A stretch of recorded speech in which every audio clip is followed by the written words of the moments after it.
bagumyabanga umutima nituri imbere umupanga karere umutima nituri imbere ugutanga iterambere umutima nituri imbere ugucunga umutekano umutima nituri imbere chapa kazi hakuna kulala.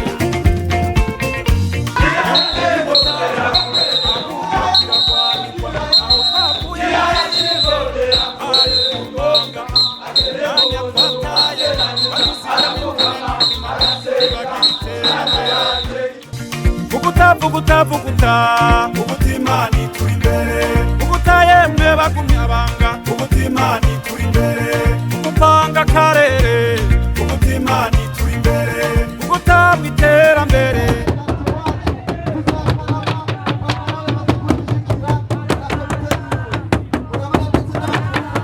umutima nituri imbere ugucunga umutekano umutima nituri imbere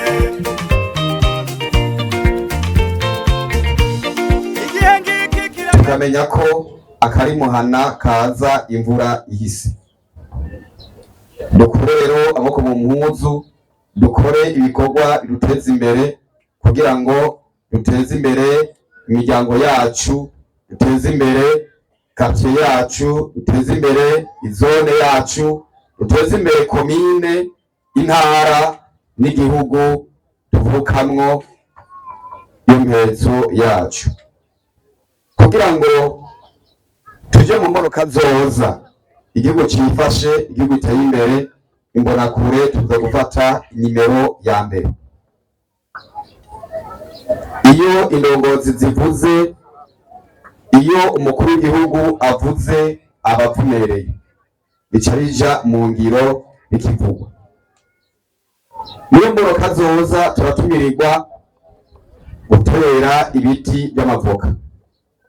Nkasaba rero imbonakure kuja imbere y'abandi gufata nimero ya mbere kugira ngo abaritwe wo gutera ibiti by'amavoka. Ndabisubiyemwo, imbonakure yose ahiri ivyumve ko nzogira urundi rugendo nje kuraba ko imbonakure yose yateye igiti c'ivoka. Turamenyereye aho tuvuga byinshi, ariko ubu ndabasaba kuvuga make ariko ibikorwa bikaba byinshi. Ibikorwa navyo biragaragara. Iyo ubikoze n'umuntu arenganye aravuga ati kya kintu cyakoretse, atatanga amanota. None ndakeneye ko Quartier Karama mwavuze ngo murabahererezi, muze mwerekane ko mutari abahererezi ahubwo babihenze ko mubwiza kuba imvura. Guiteka